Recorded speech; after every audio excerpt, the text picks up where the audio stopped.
kepada Ibu Mufidah waktu dan tempat dipersilakan. Terima kasih. Assalamualaikum warahmatullahi wabarakatuh. Terima kasih banyak Bapak Ibu telah hadir di acara kami. Saya di sini sebagai ketua program Dokter Mengerti. Setelah berbincang-bincang banyak dengan Pak Taufik, Pak KU, juga dengan Bapak Ibu yang lain, itu ternyata ada beberapa keinginan dari Bapak Ibu, yaitu salah satunya adalah tentang organisasi. Sebelum itu saya memperkenalkan beberapa terlebih dahulu. Para acara waktu dan tempat dipersilakan. Untuk acara selanjutnya ini adalah pemaparan materi terkait manfaat dan motivasi berorganisasi yang akan disampaikan oleh Bu Eni. Kepada Bu Eni, waktu dan tempat dipersilakan. Assalamualaikum warahmatullahi wabarakatuh. Indonesia itu salah satu negara yang juga produsen besar kopi dunia, gitu. Jadi bapak-bapak, ibu-ibu sama adik-adik sekalian ini sangat berkontribusi untuk produksi kopi dunia. Keunggulannya kalau di NTT itu dia banyak tempat memang wisata ya. Nah ini Banyuwangi kan juga demikian sebenarnya, dekat dengan Bali dan lain-lainnya, itu jadi potensi juga untuk wisata nantinya yang akan mendukung perekonomian di sini.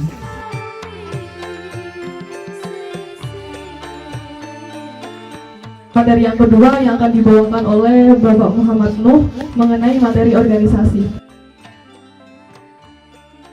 Bismillahirrahmanirrahim. Assalamualaikum warahmatullahi wabarakatuh. Bapak dan Ibu, saya Muhammad Nuh. Tadi dikenalkan oleh Bu Zahra ya. Opolampe itu adalah pelengkapnya.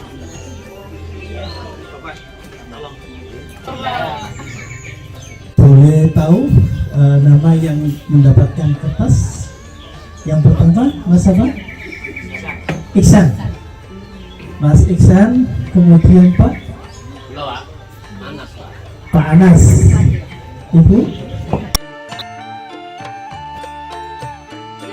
Advokasi itu pendampingan yang kemudian penting. Untuk masih zamannya Pak Anas ya.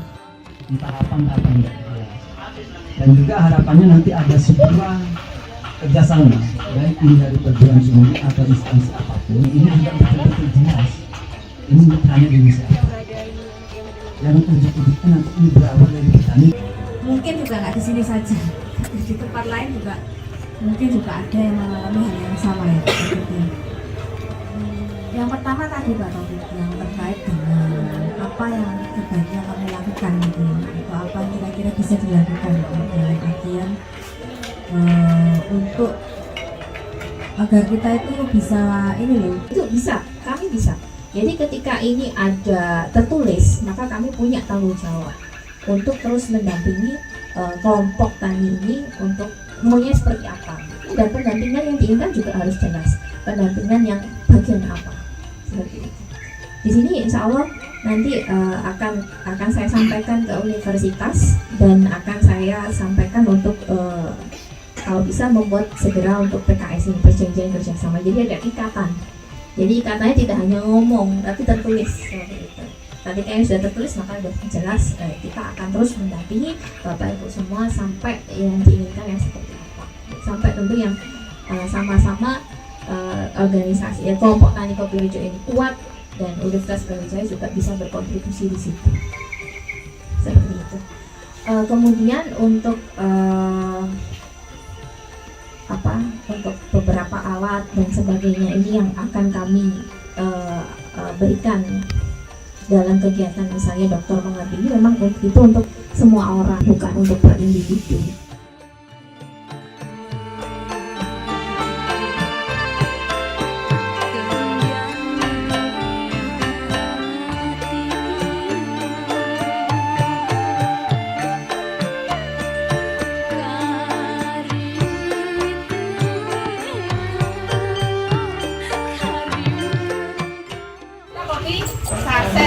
Tapi katanya Pak Lao, kopi itu digiling, jadi di situ mengekstrak kopi. Ini bagaimana mengekstrak? Ini peralatannya. ya. Nah di situ ada yang penting dilihat itu apa di situ? Ada ini jumlah air dalam kopinya. Kalau ibu di belakang itu kan biasanya pangannya kalau di dapur kan ya pokoknya kadang nggak terlalu mendidih gitu ya. Setelah mendidih itu 100 biasanya dulu. Dibiarkan sebentar itu biasanya kita 1 menit turun dia. Itu 2 menit turun itu ya sekitar 9.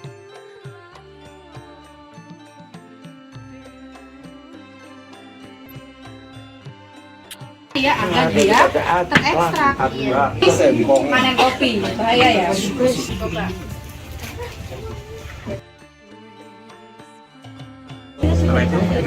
Yang memang punya keinginan untuk Ibu atas kegiatan hari ini yang sudah Bapak Ibu ikuti dengan sangat baik dan semangat sekali. Kami sangat senang dengan kehadiran Bapak Ibu semua. Baik, itu saja. Terima kasih banyak Pak AO dan Bapak Ibu semuanya. Saya akhiri kegiatan hari ini. Assalamualaikum warahmatullahi wabarakatuh. Waalaikumsalam warahmatullahi wabarakatuh.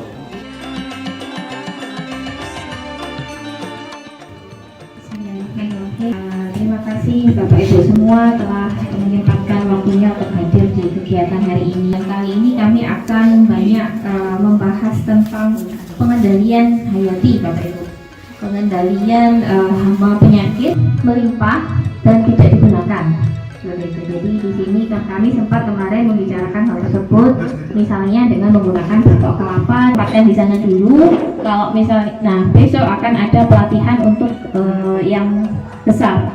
Nah, Bapak Ibu sekalian, seperti yang ada di depan, bahwa ternyata yang menjadi faktor kenapa sih produksi tanaman itu bisa turun, ternyata tidak hanya masalah hama penyakit, Bapak Ibu sekalian. Yang paling penting sekarang yang menyebabkan kenapa ya kok PBKO-nya semakin banyak, kok semakin sulit dikendalikan, ada satu hal yang paling berperan Bapak Ibu. Apa Bapak Ibu? Iklim, cuaca, perubahan iklim. Di sini sering hujan nggak Pak? Tiap hari. Tiap hari. Padahal daerah sana sudah kering sekali Pak.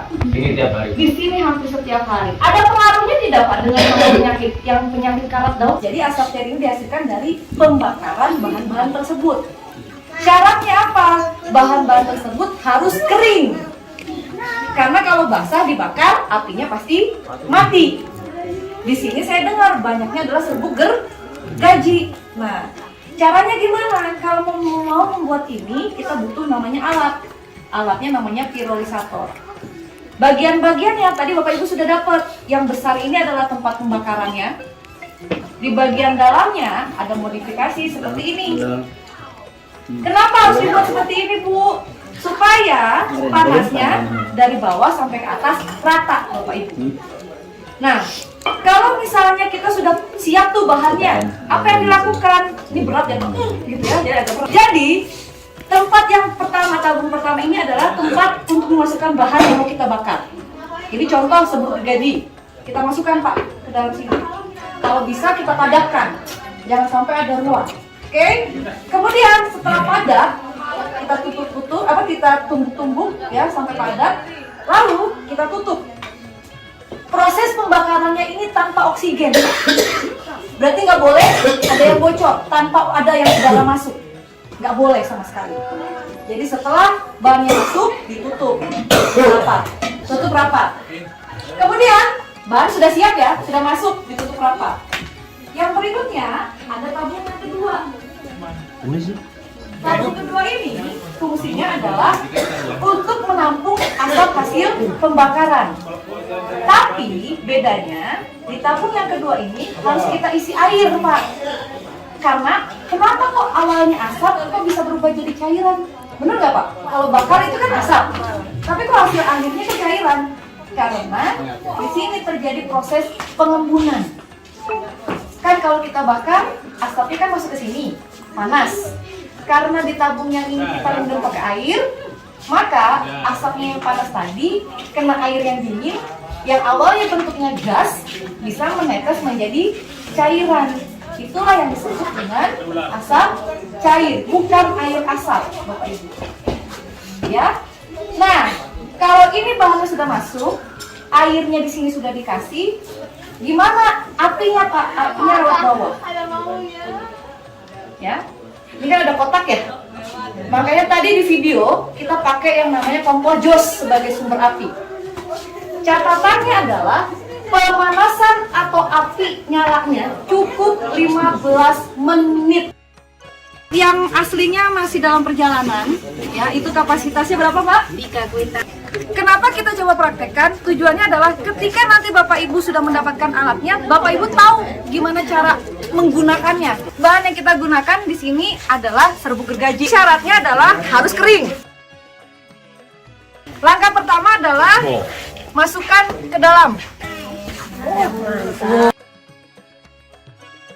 Terus dipadetin ya, ditekan.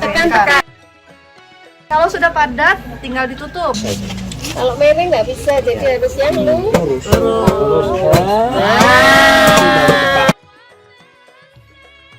Ini harus terendam air.